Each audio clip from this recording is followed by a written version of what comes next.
what I want to share with you really is something that I really have spent my lifetime researching and seeking.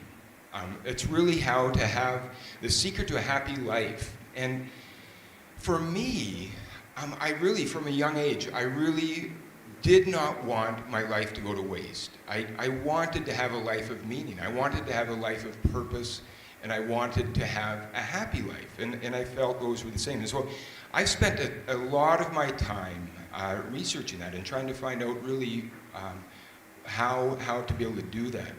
But as I was preparing for this talk, I realized that really, for me, the secret to a happy life has also worked into me for how to have a healthy organization. Because I loved doing what I do. I loved working in schools. I loved leading and being a part of a leadership team, all those different things. And so for me, you're getting a little bit of both. I don't know how many of you have watched Robert Waldinger, TED Talk. Back in 2015, he was talking about how to live a good life. And what he did, he's a part of a study that was really started back in 1938, and he's the third person that's in charge of this study. And so he hasn't been in charge of it since 1938, but really they were looking at a longitudinal study, taking a look at really human development. And I'm a part of these 30 million views for sure. I can't say I did them all, but it really is a pertinent topic for people. And what this study that he really looked at, it was the Harvard Study of Human Development. And they had 268 Harvard students. They were sophomores back in 1938, and they were all males. And it wasn't that they purposely chose men for the study. It was they were doing the study at Harvard, and Harvard was an all-male school at the time. Eventually, they expanded the study. They originally had these 268 students, then or 200 sophomore students, then they expanded into their families. And so then they started looking at these their offspring, and there was 1,300 of them in their offspring. And then they also, then in the 1970s, they added another 456 people into the study. And these people were from the inner city Boston. And in their study, they had a U.S. president, they've had a number of CEOs, professors, doctors, lawyers, but also drug addicts. And people, schizophrenia. They just took a look at their lives, and they just really took a look at what it is that they were thinking in their whole human development in what they were doing. Now, the thing that they asked them right at the very start was, what did they want out of life? What were they looking for in life? What were their goals? What did they think would make them happy? And really, they came up with really probably the same things that I would have had when I was in my 20s, really looking for wealth, thinking that wealth would really make allow me to determine how happy I really was, looking for fame, whatever fame that is, whether it's in the movie industry or just in your own industry, government, whatever it was, but then also looking at power and what it is that, thinking that the wealth, fame, and power would really make and create a happy life for them. But what they did is they took a look and took a look at what the different lessons that they learned. And they learned, first of all, that wealth, fame, and power does not equal happiness. It just was not a determinant. So instead of just saying, are you happy or whatever, they just took a look and said, trying to drill down into what really made people happy. And if somebody was wealthy, it did not mean that they were happy. If somebody was very famous, it didn't mean that they were happy. So there was just no equation between these and then happiness. But one thing they did find was that happiness did come from having healthy relationships. That those who had healthy relationships were really the happiest people as well. But one thing that they didn't expect, and when they're looking at, is that really healthy relationships also equaled healthy lives. It was really interesting. They took a look at they went back in time and took a look at all these individuals that were when they were 50 years old. And they said the people that had the healthiest relationships, those that were the most comfortable in their relationships at the age of 50 were the healthiest at the age of 80. And they said you can't discount physical fitness and healthy eating, all those different things. But none of those correlated directly to who was the healthiest. The thing that correlated directly was really those that were in healthy relationships. And when he defined healthy relationships, he really talked about just having one person that you knew was committed to you and you were committed to them. It could be multiple people, it could be a community, but you had to have some connection, some relationship that you knew it didn't really matter what you did, the person would be committed to you and stay true to you in their relationship. And that determined how healthy they were. The thing that they really discovered, they found that loneliness just kills. They found it to be as deadly as smoking, to be as deadly as alcohol addiction, drug addiction, that loneliness was as big a determining factor of premature death than anything else. And so finally they came out with, and they just really were saying that community matters. And it matters that we feel that we're a part of a community, that we get a sense of community. Now, I know I'm talking really as a head of school, and oftentimes I will tell our students there's really something that's very important to be successful this year. And the thing that they discovered in this study was that not that read was that important. Instead, it was relationships are really what we need in order to have a happy and healthy life. Now, so that was just one thing that I looked at and I really did. I watched that in 2015. I was an early adopter to finding out the good life. But another one actually was this lady, Bronnie Ware. Bronnie's a really interesting lady. She was a palliative care nurse. So really, she took care, in Australia, she took care of people in their last days of their life. And so she wasn't going into their homes to try and help them get better, to help them get well. Instead, she was just trying to help them die well, so that they felt good and cared for in their last dying days. And Bronnie was really good at her job. And it's interesting, she talks about how everybody in their dying days wants to come to peace in their life.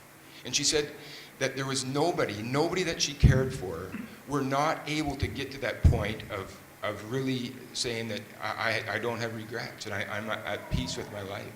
And so, but what she did and she started to do was she started to ask these people questions. And it's really interesting when you ask somebody that has nothing to lose, that they become truly authentic in what it is that they're telling you.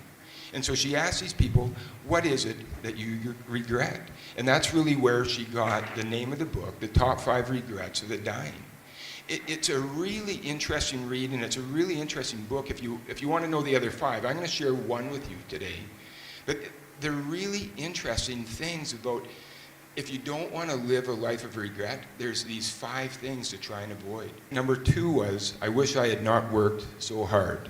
I worked fairly hard, and I was happy working hard. And my father was a grain buyer, and so you couldn't get any more blue collar. He carried his lunch bucket to work, and he just loaded grain bins all day. He bought grain from farmers and loaded them up in boxcars and sent them off to ports all around Canada. And it just, he just had this incredible work ethic. I don't ever remember my father missing a day of work. And that's one thing that he really taught me, is that it's just so important. So when I bump up into, I wish I hadn't worked so hard, it kind of, well, it speaks to me a bit. But the other thing for my father was that community was very important for him. But but his family was very important. So whenever he did have time, whenever he wasn't at work, we just had incredible family holidays, but they were all just, you know, grabbing the tent and throwing it in the station wagon and finding our way and going and finding a campsite. But it was always fun. It was always things that we did as a family. And so I'm taking and once again, I'm just walking you through the journey that I've walked through into who I am right now. But the thing is that I knew that relationships were important. I knew that. And I know they are. But then you also bump into, I wish I hadn't worked so hard. And so how do I reconcile that? Because I like my job. I like my work. I get lots of satisfaction for showing up at work and doing the things that I do. And so the thing that I kept asking myself is, can you have success and healthy relationships? Can the two coexist? And because I wasn't exactly sure. When I was at work, I felt guilty for being at work because I needed to be at home. And then when I was at home, and I felt like I should be at work. And so the two really didn't coincide with each other. But then I came across a book by Michael Lindsay, and it's called View from the Top. And this is really, once again, and reading I do believe is important. And that's not all that I do. But so he wrote a book. And in that book, he interviewed 550 leaders, and it took him a decade to do it. But this was a qualitative study. He was actually doing it for his dissertation in Princeton, and he was trying to look at how do you get to the top, first of all. How do you get to the top? Then who is happy when they are at the top, and then how do you stay at the top? And so he just looked at, and he just would find these people, write them, ask them if he could interview them, and then go and sit down and just take notes. And it took him a decade to interview these 550 leaders.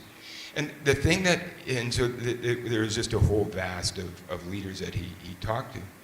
But the thing that he discovered is that wealth is just not a predictor of success. So, and he talked about not wealth where they are now, but instead wealth when they were born. So if they were born into wealth, was it a predictor that they would become at the top of their industry, the top of their company? And wealth just had nothing to do with it. College really didn't matter, and working longer hours didn't mean that you got to the top. It didn't mean that you were better at what you did. And so then I asked myself, can leaders really have it all or not? And this is the thing that I found really interesting in his book. And he says, yes, leaders can have it all. But having it all means that you have to narrow your focus to just the two things that you want. And so for me, this really resonated with me because really relationships were really important for me. And then doing good work, doing meaningful work, being good at what I did was important to me. And so, but that's really what he said. You can work 70 hours a week, but you have to take all of your other time and devote it to what your other goal is, and that's relationships. And once again, he talked about, for most people, relationships was family, whether it was husband, wife, children, or even father, sister, brother. But it was also just really needing relationships. It could be just with friends as well, and it could be a part of your community. And the thing that he found was that you had to really build in customs. He called them customs. You need customs in your daily life, weekly life, monthly life, that get built into your routine so that everybody knows what to expect, that your friends know what to expect, your family knows what to expect. And so whether it was a weekly basketball game, or it was a dinner party that happened every week, or something happened every month, where everybody knows that they can count on you to show up, whether it was dinner time was sacred, Sundays were sacred, whatever it is, build in these customs in these times where the people that matter most to you really then know that they can count on you and are part of it. But so, for me, this is, now once again, this is just my journey and I'm just walking you through how do you create a community where together is better? Because I indicated at the start, together is better is really what I want in my organization, the organization that I work in and work with, the people I work with. But how do you make that happen? And this, I have to say, is I'm really not going to go into a bunch of research on different things. It's really just kind of my own life experience now. But once again, I am going to dive into some books. But for me, it's love. And I'm not talking about the feeling, you know, you get that fluttery feeling or puppy love or anything like that. Love for me is very much action. It's what do we do? What are the things that we do to demonstrate love or to show love? That for me is like and so really these two books, Love Does, is really all about just action. Love is action. How are you showing love? How are you being mindful in what you're doing and being loving? And then the other one is really Love Wins. And for me, that just is a great title. It's just something I believe. I believe that in the end, love wins. But it only is if you really take a look and show what love is. And so for me, defining love is really from a writer back in the day. Paul wrote a letter that has survived, and he really goes through and he describes what love is. And for me, this is what I'm talking about when I'm talking about love within an organization. Love within relationships. It's not a feeling, it is these things. And I think if we can get these things right, then you can have it together is better right. But anyway, so love is patient, love is kind, does not envy, it does not boast, it is not proud, it is not rude, it is not self-seeking, it is not easily angered, keeps no record of wrongs, it does not delight in evil, it always protects, always trusts, always hopes, always perseveres, love never fails. And for me, that is how you can have better, is together is better. That is how you can have it. And so, for me, love always wins, but you also have to work hard. You need to know. People know that they need to be able to count on you, that you're competent at what you do, all those things. You can't do, all those patience and kindness, all those things, they would just fall apart if you weren't doing what you had to do, and that you were, and so for me, that is how now we can have that together is better and we work hard. Thank you.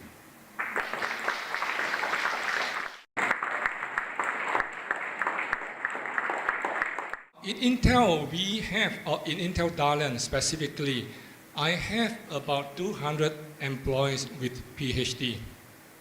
Slightly over 1,000 employees have a master's degree. Another 700 to 800 have a bachelor's degree.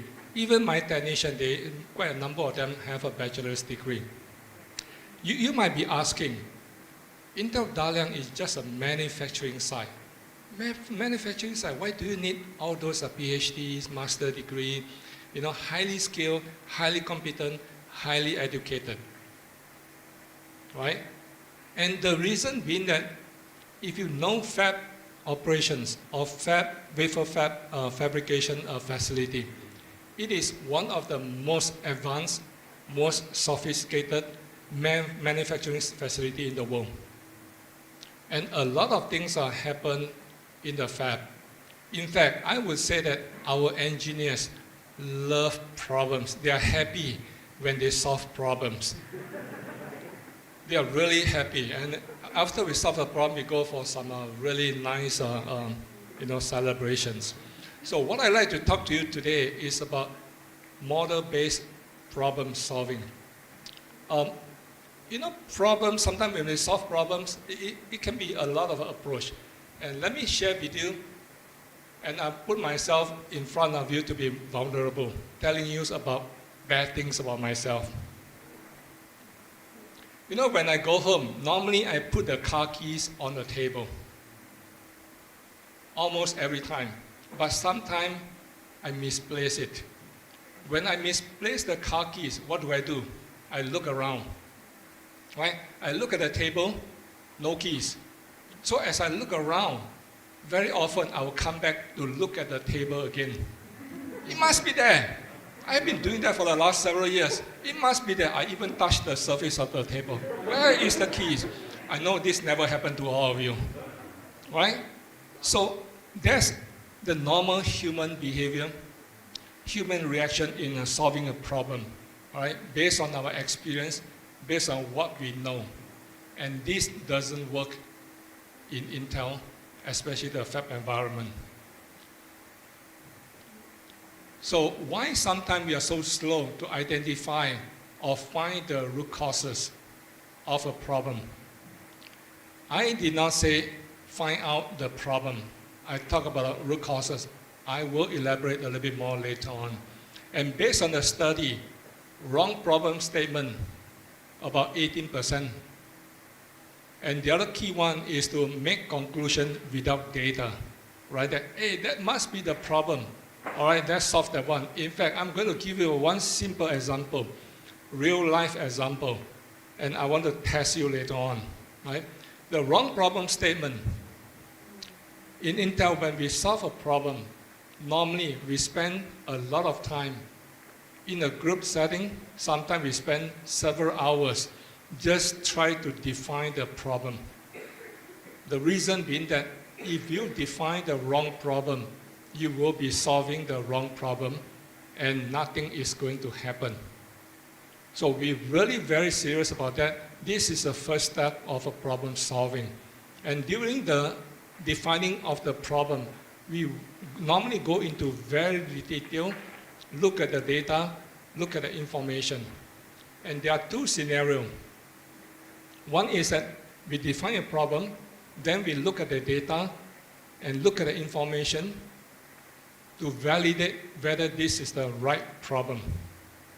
Or normally, as a human nature, we define a problem, then we go out to look for data and information to prove that this is the problem. They are two different things, right? Because the second case is that if you go out to look at the data and information to prove that this is the problem, then you will have a bias, right? Some of the information, you go, no, I don't like this information. It doesn't show that this is a problem. Throw away, right? Then you have a wrong problem statement. And also making conclusion without data, the right data. Just jump to the conclusion. Hey, my gut feel, my experience, my training, my education says that this must be the problem, right? And by the way, that sometimes may solve the problem without solving the root cause. And that's an example I'm going to share with you. This is a car, very nice car. I'm not sure anyone ever have it or not in the US. Blair may look. Now, you may have watched the TV series called Man vs. Food, right? And what I want to share with you is an example of a car versus ice cream. It's not any car. This is the car called Pontiac, manufactured by General Motors. This example is a real life example, right? It's a car versus ice cream, versus multiple flavors of ice cream. So I managed to get this one in the Chinese. So a long time ago, there was a customer of General Motors. He bought a new Pontiac, and he encountered some problem with the car. So he sent in a letter to make a complaint, and it was ignored. All right? And then he did not give up because the problem continued to happen. He wrote a second letter again. The problem he encountered was that as part of the family tradition, after dinner, they will pick a flavor of ice cream. And then the person, the father, will drive his car to the store to buy the ice cream and bring it back for dessert. And he just recently bought a car. Right? So he drove the car over there, and he bought ice cream every night. But the problem was that every time when he bought vanilla flavor, the car cannot be started. If he bought chocolate, strawberry, no problem. So, okay, let me try again. It always happened that way. For me, what could be the problem? Very obvious, right? Car versus ice cream. Very simple. Let me reiterate the problem again. Vanilla ice cream, car cannot start. Strawberry, chocolate, or other flavor, no problem. So what is the problem? Ice cream. Ice cream. Very good. All right? You know, having so much of Harry Potter and a lot of the rings, I believe in supernatural. Things happen, right? Vanilla ice cream could very well be radioactive. You know, it may be cursed. If you buy the ice cream, car cannot start. So, very simple problem, right? How to solve it? Don't buy the vanilla ice cream.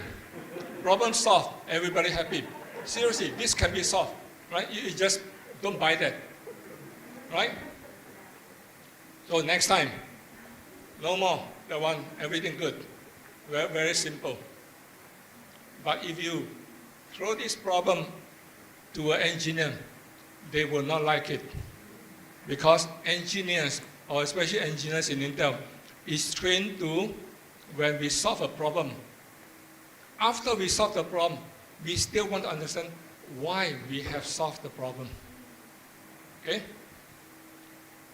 So let me give you a little bit more information on this one. So this is a process that we use called MBPS. By the way, this process, we do have a training class in Intel. It is 2 to 4 hours for the basic class. For the advanced class, it's 9 hours.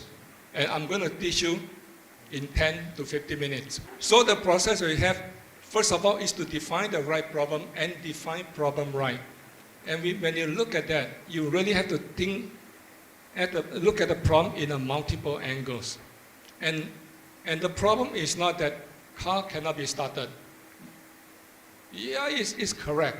But you have to define very accurately.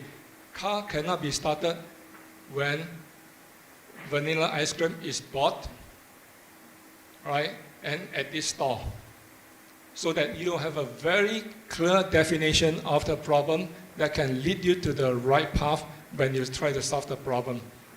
And after that, it is not that sitting down and thinking about, wow, this could be the solution, or this problem can be resolved by not eating the vanilla ice cream, which is true.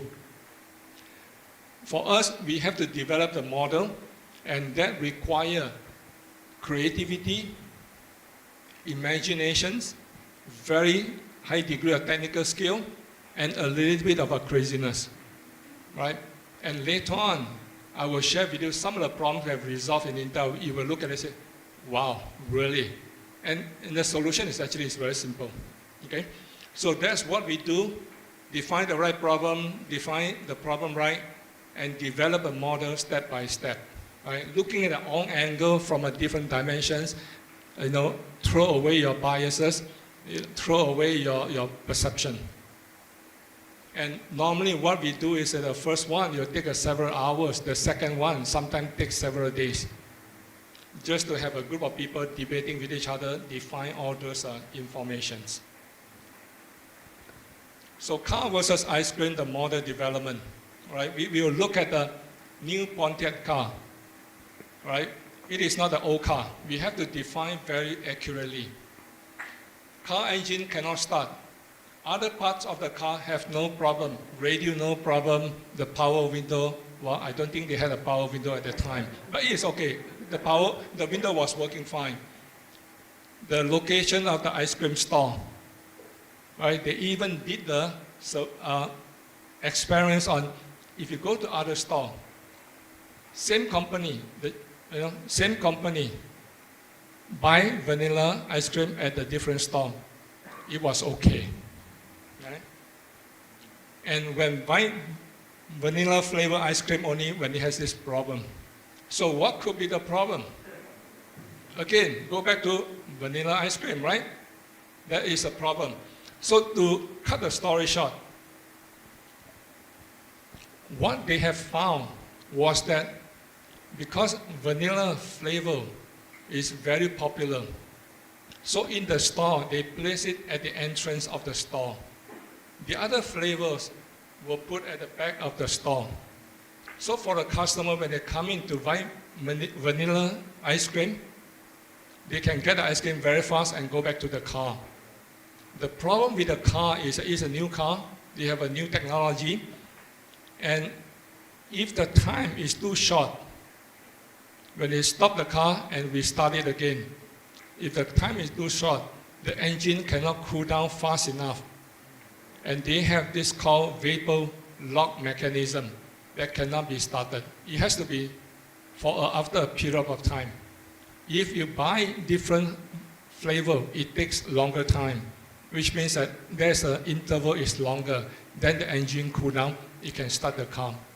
So eventually, GM has to redesign the vapor lock mechanism to solve this problem, right? But to many people, wow, very simple, don't buy vanilla ice cream. That one might be very, very difficult, right?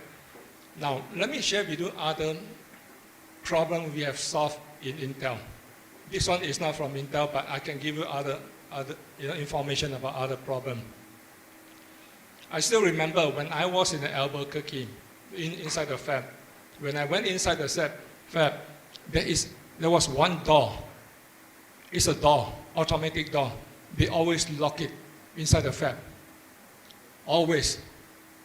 So I'm curious as to, wow, there's so many hundreds of doors. Why this door always locked? People have to use it.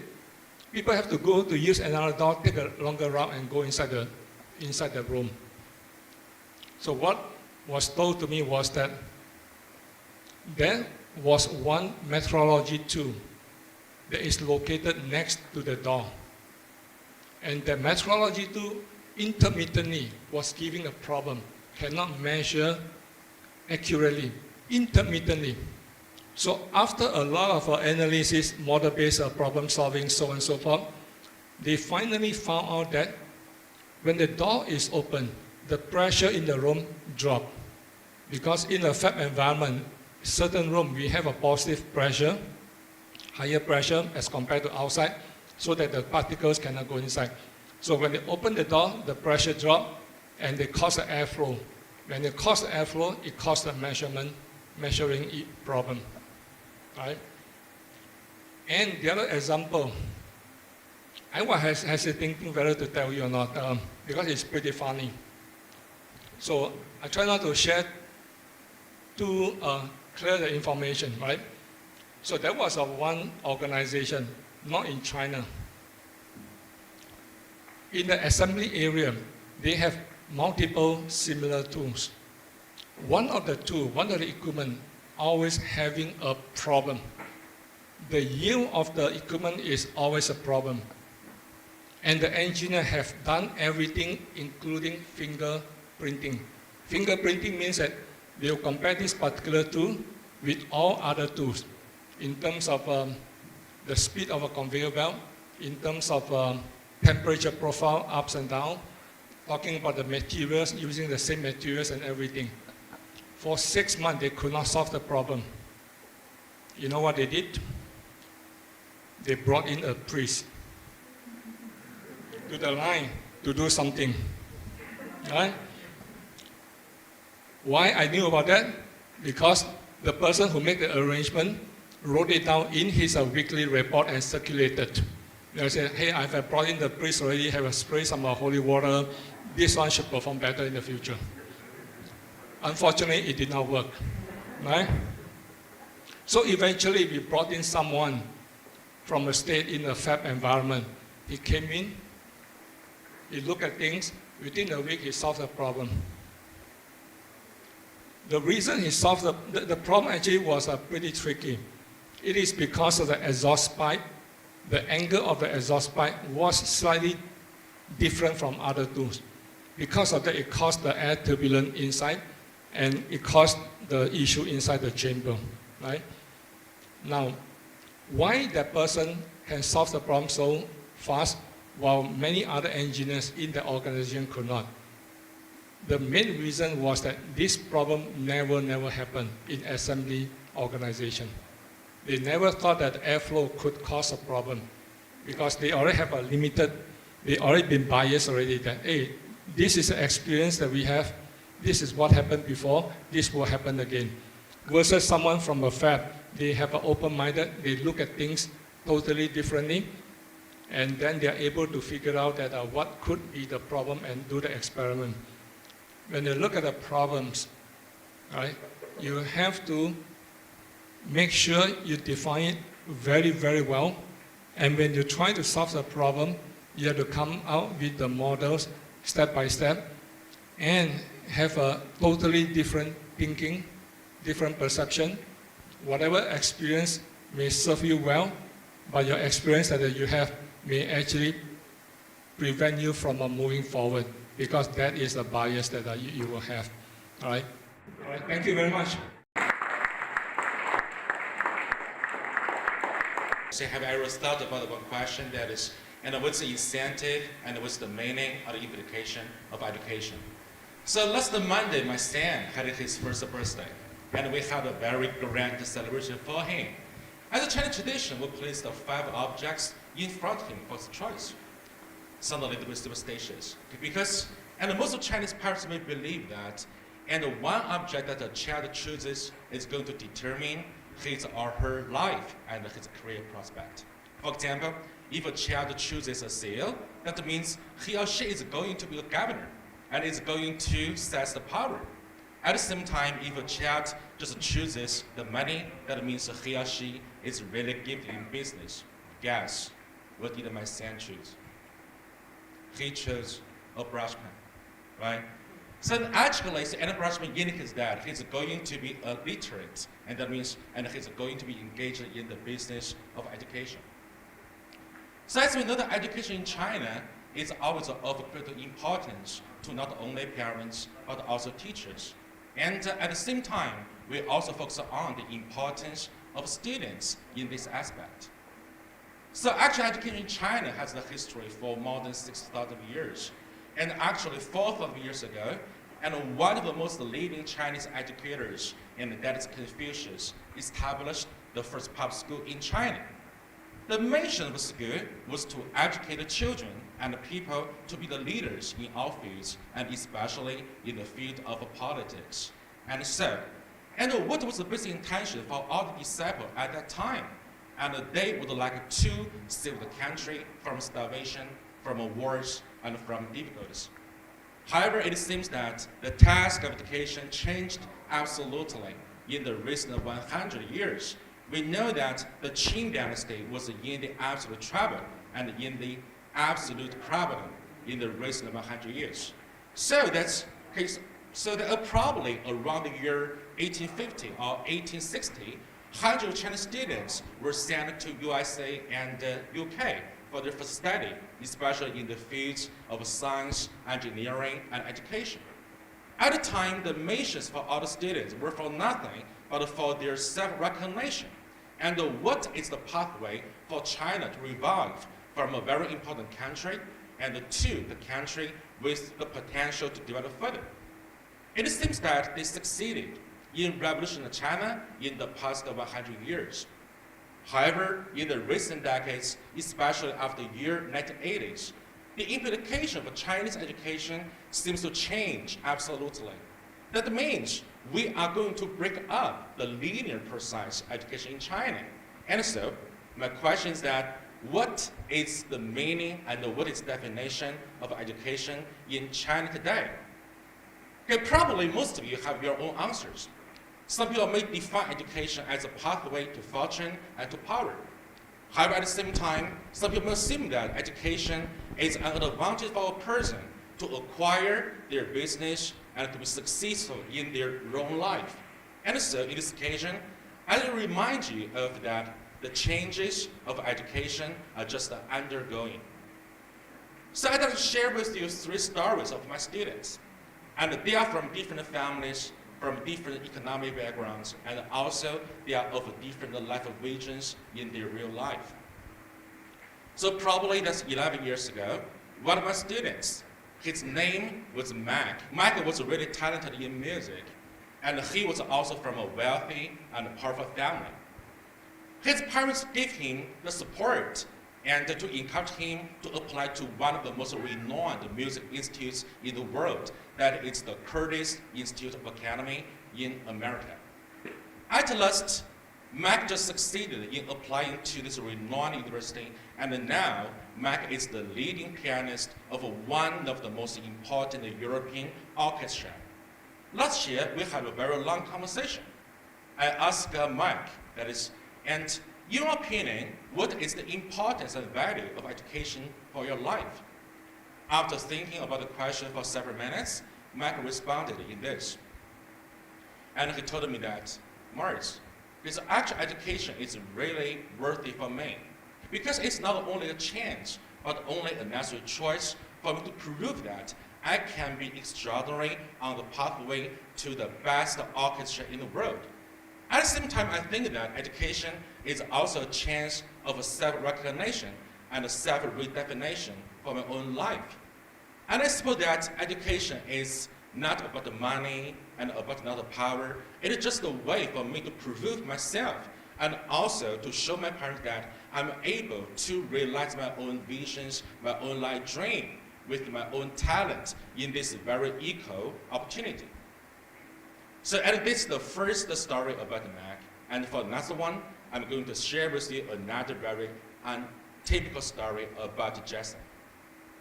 So, Jason is one of the most difficult students I have ever encountered. Basically, Jason is from a divorced family. 7 years ago, he lived with his biological father and his stepmother and stepsister in a very big and very luxurious house. However, Jason just refused to study.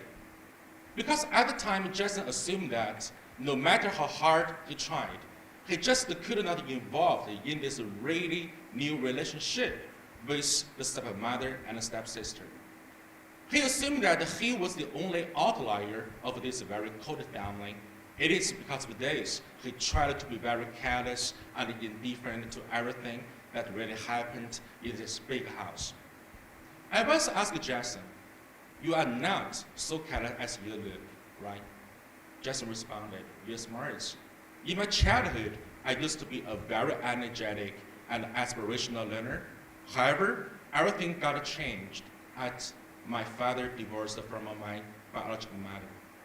I think it is really insignificant for me to pursue anything dream. That I think revenge is the best way for me to treat every person in this careless and cold shelter." And I persuaded Jason that, "Okay, probably you have another alternative for you, and that's nothing but education." So Jason responded, "Hey, Mertz, do you think it is really necessary for me?"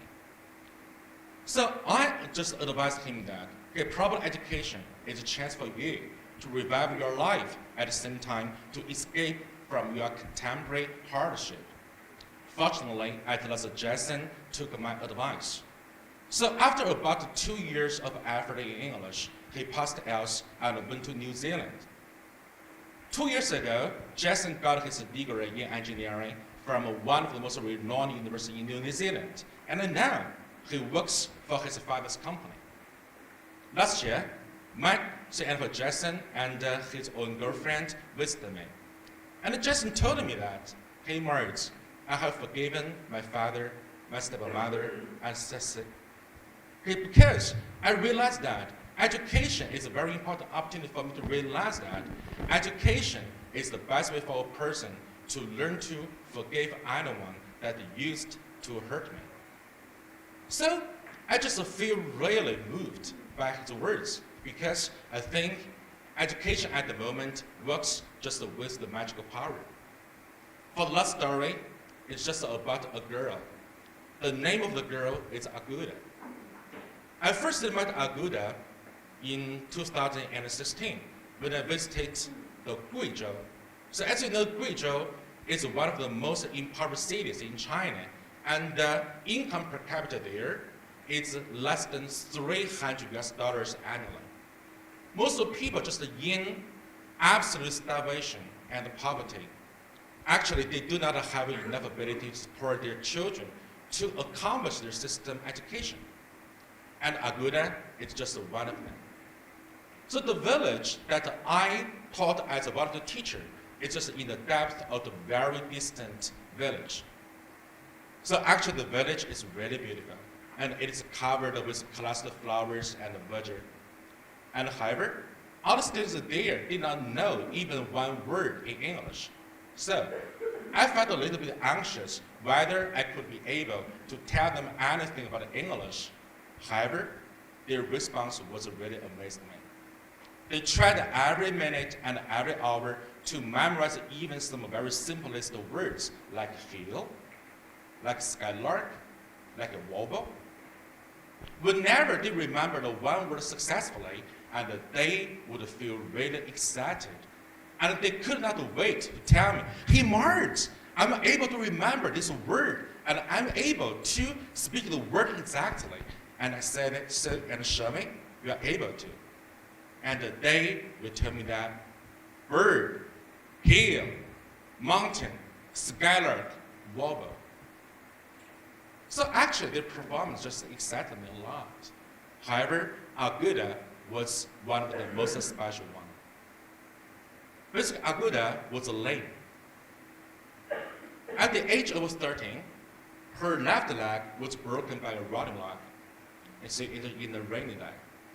Since then, he had to walk for 30 or 50 miles a day from the school to her home. However, he had never give up even for one day. I asked her, hey Aguda, why are you so persistent in studying? Aguda smiled and responded, Marcy, you know that education is my only chance. You know, I'm from an impoverished family.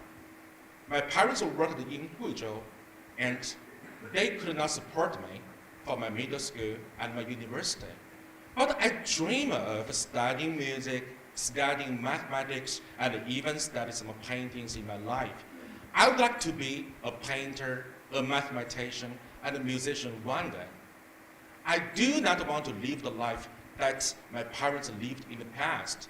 I would like to explore the life for my own. So, what is the meaning of education for Aguda? Education is a chance for her to realize her own visions. At the same time, education is kind of the way of a self-rescue. So that's the implication of education in China has changed absolutely. And we have broken up the linear progress of education. And it seems that it is no longer a pathway to fortune and to power. Every person defines education in his own unique way and from a unique perspective. So, please rethink about the question, what is the implication of education to you? Is it a chance for you to be successful, to be famous, or to be wealthy? Or does it have any special meaning to you from another perspective? I suppose that every person must have his own understanding for that. I think education in this day and age in China is an opportunity for every person to redefine and to reconstruct his relationship with the world, to play your part in the world and to promote the common prosperity, and to promote the mutual understanding between China and USA, between the world that we have known and the world that is hidden from our sight. So the only thing that we should do is to believe that education will work as a magician. Thank you so much, and this story that to share with you about the new implications of education. Thank you so much. Thank you, Julia, and thank you, Mark, for the opportunity.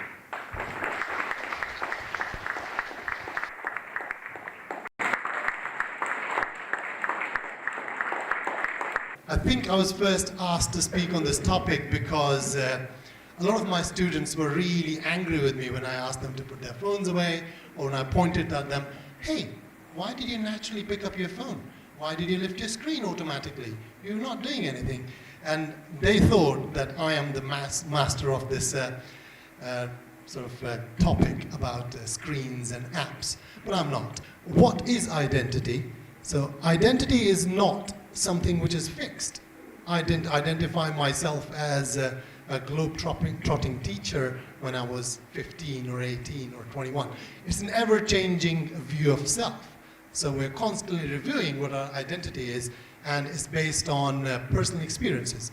And it also depends on context. Where do I identify as an international educator? We all choose our identity based on different contexts, our experiences, and based on what is our view of self. So how do young people develop their identities? What do they do? After a lot of research, so I figured out that most young people develop their identity by interactions, be it social, be it online these days, and by trial and error, and by being in a different context. So their context is very important in them finding out what their identity is. So our next question is, how does this age of apps and screens and mobile phones affect these factors in which young people develop their identity? There's a good book, Life on Screen by Sherry Turkle. Mobile apps and digital screens have sort of become identity playground, and most of us have multiple personas online. Most of our students have multiple personas online. We constantly keep changing our identity. We keep trying new things. We keep sort of going back to things which are popular, or we're coming back with new things. So we're constantly trying to change our identity. And we have this freedom in this online version to try a new identity without any fear of failure. But before the age of this multiple screens and multiple apps, finding your identity was slightly difficult. The context always was fixed. Now you have different contexts. You have different context going on in Snapchat. Something is popular in Snapchat. Something else is popular on Facebook. Something else is going on Twitter. Something else is going on Instagram. So all these apps, they have all different contexts, and you can sort of pick and choose, get out of one, get into the other one, and very, very fluidly, multiple times a day. So you can do that. But before, the context used to be fixed, and there had to be self-reflection to figure out who you are. Recently, I came across this little interview clip for Emily Sande. If you watched 2012 London Olympics, she sang in the opening ceremony from there. She was the local girl from Scotland, and she was given an opportunity to sing for the Olympics, and she was not very popular, famous then. She became famous. So she is from Scotland, and she struggled with figuring out her identity being a mixed-race kid. So Emily Sande there struggled because she didn't have the opportunity to go on to see other people like her. She was in a fixed context. She was in a school by herself, the only mixed-race kid, and she had to struggle through it. She had questions. She didn't say that she'd had a bad upbringing. She had good friends. Everything was good. She still had questions about herself, and she self-reflected on those, and she developed her identity that way. So that is a big difference in how young people now find out their identity, and then young people before, when the age of apps, used to find out their identity.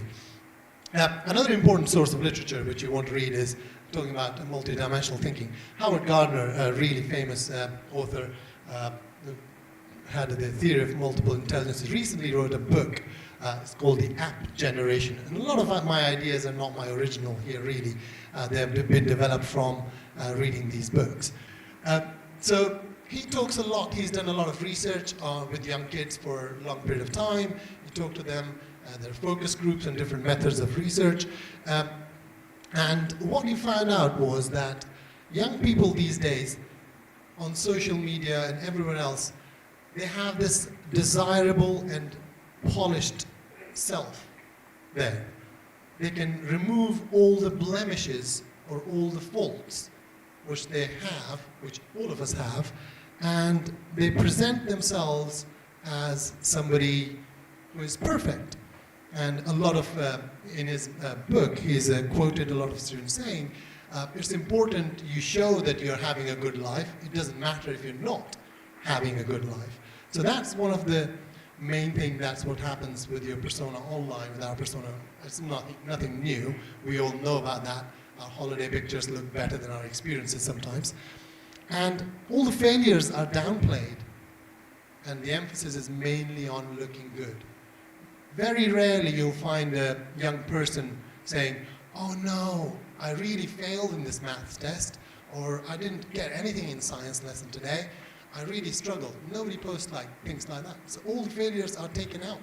So it becomes a competition of who can look better and best and always having a good time.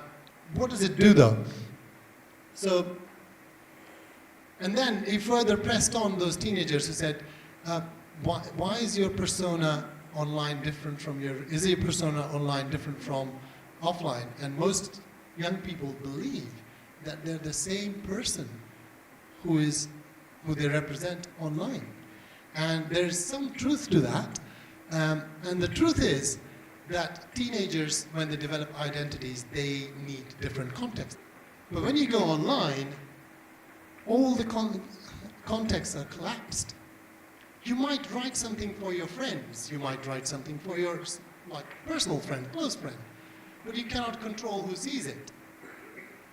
And those collapsing contexts sort of put pressure on young people. And they feel that it's them. Yes, it is them. But we should not have that information. In a life without apps, we would not have that information. But in a life with apps, we have that information.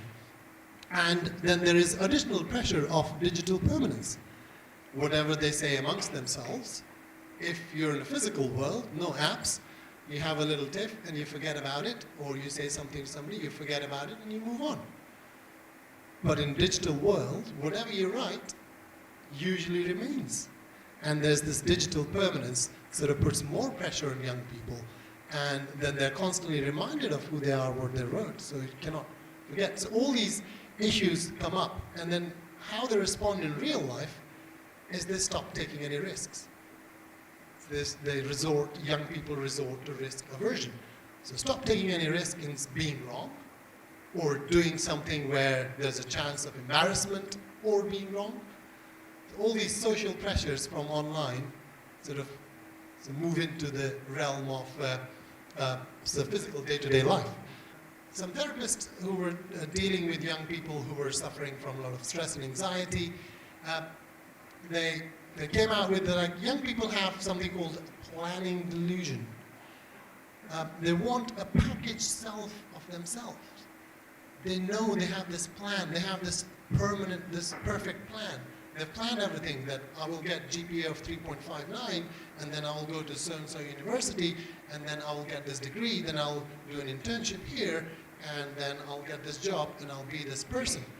So young people more and more feel that if they have their life planned, they will not have to face any hardships or have to take any risk. So there's this big planning delusion cropping up.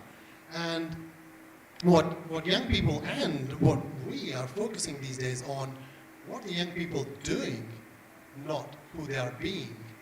The focus moves from, oh, I do horse riding, I do service, I do GPA of 3.9, and I do. So what do you do instead of who you are? So there's lack of who I am. So the identity really is not found, and we're constantly looking at people who have these ideas of somebody has done this, I can do this, there's no risk, and we become a person who does things for a packaged sort of image and self. Another survey was about developing a meaningful philosophy in life, and the researchers asked this question, how important is developing a meaningful philosophy in life to you? In 1970, 80% of freshmen in the US said it is very important. And that number in 2012 dropped down to 40%. So young people sort of are losing by being in an instantaneous world, and losing the concept of planning ahead or looking ahead. And there's this new problem if you ask a lot of people, where would you be in 5 years from now? They really struggle to answer that question, whereas they have really good plans for next 3 weeks and solid, foolproof plans for next 3 weeks. So this ability of thinking beyond is being taken down by constantly being rewarded and being sort of given instant gratification. So delayed gratitude is sort of taking a seat back, and there's evidence for that now. So that leads to, so what do the teens do on screens and apps? What do we all do on screens and apps? I'm not just blaming young people and teenagers. We spend a lot of time. There's two ways we spend time on screens and apps. One is passive consumption, another one is active engagement. And this is relatively a new research topic. Not a lot of research has been done, and it's slowly picking up. Researchers sometimes sort of get confused, so like doing homework or using an interactive software for learning, should it be counted as digital screen time, or should it be just part of learning? Whereas passive consumption, watching a video to learn and making notes, what is that? So there's a lot of confusion. What is passive consumption of media and what is active engagement? We all fall into this passive consumption of watching this scroll of video after video, cat video or cricket video for me. So I was like, oh, Sachin Tendulkar, 1984. Oh, what did he do in 1986? So our favorite sport team, that dunk shot by somebody else, or that home run. And then, oh, he did that in that match. So we fall into this trap of passively consuming media, and that increases a lot of screen time. And screen time becomes very problematic. Young people especially are spending 7 to 8 hours a day often on just looking at screen. And how does that impact their health, their brain development, because their brain is still developing? What impact does it have? What is the research to show? And that's another dilemma with researchers in this field. So you cannot research on young children. It is very difficult to get somebody to say, hey, you're not going to use your phone for 2 months, or you're not going to use technology for 2 months. Isn't quite not possible. And B, all the ethics of it. Would you do research on how would you get a good sample?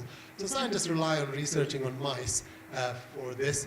And with a lot of research coming in, this addiction of screens is slowly now being recognized. So last year, United Nations recognized gaming disorder as a legitimate disorder. And the vocabulary of addiction is slowly moving away from, when we talk about addictions, usually first thing comes into mind is alcohol or drugs, used to like substance addiction. But now it's changing to impulse control challenge. So we cannot control our impulse, and then that can be sort of applied broadly to a lot of different areas, not just alcohol or cigarettes or drugs. And now a gaming disorder comes under that sort of addiction, which is impulse control. And a lot of countries are taking sort of strong actions. France this year, last year they banned mobile phone use in class, but young children or school-going children up to the age of 15 were allowed to use phones in break time. This year they're totally banned for up to the age of 15 use of mobile phones in their classroom. Australia decided against it. A lot of pressure in the Australian government was to follow this suit and ban phones. But what I like the education minister said is that being open to technologies of the future doesn't mean we have to accept all their uses. And it might be a premature thing to do, and then it might be a good thing to do. We'll get data on it and results from it, so we'll figure out, was it a good decision or a bad decision. But these are some drastic steps some governments are feeling to take to help their young people sort of get away from screens, especially during education. And there's a big argument against screens and like phones and technology being good for education and learning as well. The first one is the mouse in a casino. So mouse in a casino is an interesting experiment done by the University of Seattle. I've forgotten the name. What the researchers did is they put mice and fluctuating lights, and in them like changing lights, mimicking constant change of screen for them for about 6 to 8 hours, and 10 days continuously, and then let them roam freely in a sort of a free area. And I'll come back to that in a moment. So this is what happened. So this was a mouse, a normal mouse, which when you let a mouse out in the open area, they're always skeptical of going out in the open. So the first mouse stayed right at the edges, never went in the middle, out in the open. His cognitive function is sharp, he's looking out for danger and doing things right. The hyperactive mouse, or the mouse which was shown on the screen, became really mental, and look at the number of lines, that's the path he traced in the same amount of time in the open field. He was more prone to go in open areas, and he was really, really hyperactive. And that's the changing screens and lights can do. And the second stage of that experiment was, so both mice were given two objects to familiarize with. They familiarized with both, and one of the objects was changed, and you had a novel object. So after 1 hour, they were put back in the maze, and one object was new, and another one was the familiar one. So the mouse which didn't have any digital time, so spent a little bit of time on familiar object, and then started exploring the new object. And the mouse which had a lot of digital time spent almost equal amount of time on both objects. So there are grave implications on short-term memory if we are constantly changing digital screens. So this is the result of recent experiments. And I'm sure there's more research which is going on, and we can sort of, nothing is absolute, and it also depends on individuals and how you use screens. But this is one of the latest research which is being done, shows us how constantly flicking through screens and constantly staring at screens can affect our brains. Thank you.